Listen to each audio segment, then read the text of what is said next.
Naiinip ka na ba kakahintay sa mga bagay na pinapanalangin mo? Isang mapagpalang araw po sa ating lahat. Ako po si Sister Janice Liada ng CGM Balete Chapter. At narito po tayo ngayon sa 24/7 Wow Words of Wisdom. Bago po tayo magsimula, samahan niyo ako makibukas sa Romans 8 verse 25. Sabi dito, ngunit kung umaasa tayo sa hindi natin nakikita, hinihintay natin iyon ng buong tiyaga. Tayo po'y manalangin. Panginoon, maraming salamat po sa araw na ito. Samahan mo po kami sa pag-aaral ng iyong mga salita. Buksan mo po ang aming mga puso at isipan at turuan mo po kami matuto at magtiwala sa iyo. In Jesus' name we pray. Amen. Ngayong araw, pag-uusapan natin ang patungkol sa patience. But before we start, let me ask you something. Naranasan mo na bang mapagod sa kakahintay? Yung tipong ginawa mo naman ang lahat. Nag-effort ka, nagdasal ka, umasa ka, pero hanggang ngayon, wala pa rin. Dumating ka na ba sa point na sinabi mong, Lord, bakit ang tagal? Lord, kailan ba? Or Lord, ako naman. Kung naranasan mo yan, hindi ka nag-iisa.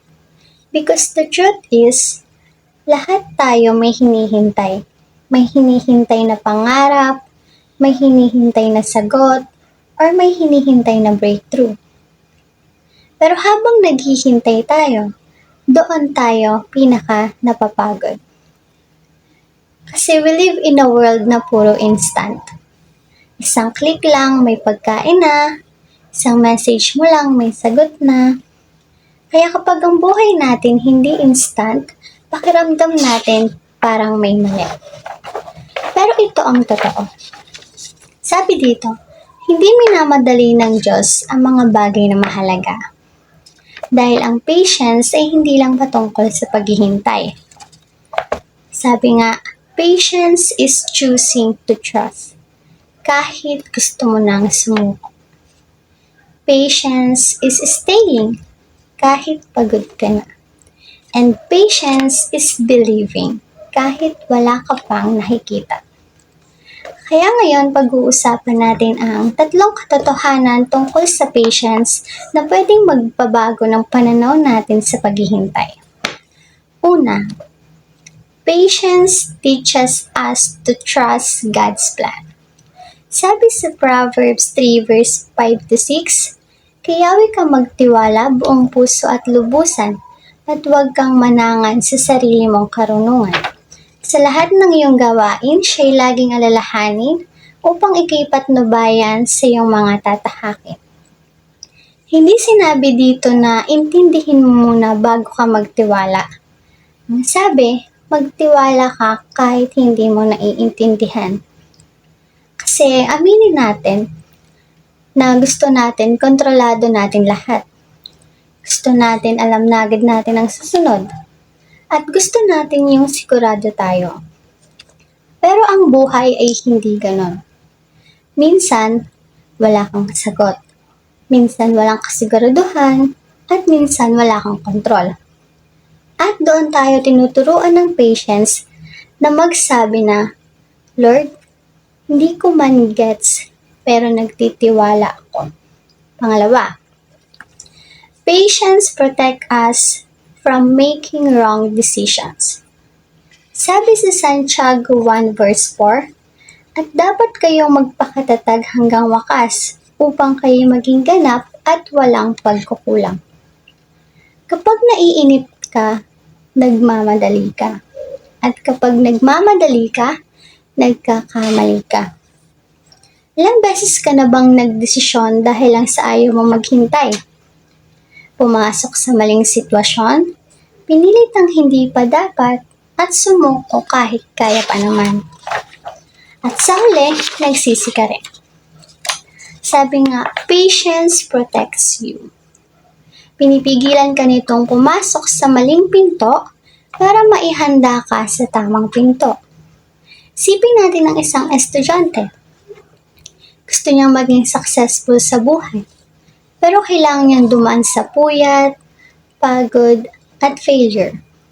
Dahil kung susuko siya sa may gitna, wala siyang mararating.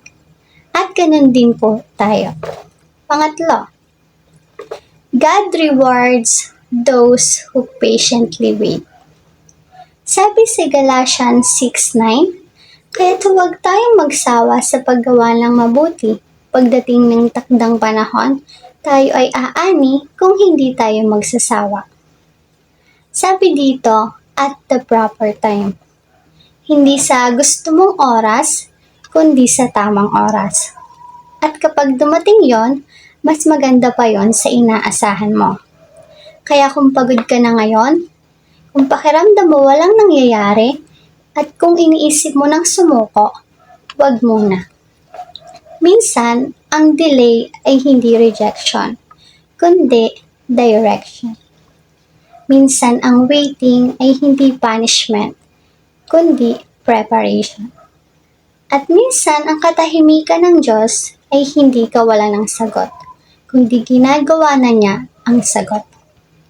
Kaya't habang naghihintay ka, ibig sabihin may binabago sa'yo. May hinahanda para sa'yo at may inaayos na hindi mo nakikita. Kaya huwag mong sayangin ang waiting season mo. Habang wala pa, mag-grow ka, maghanda ka, at maniwala ka.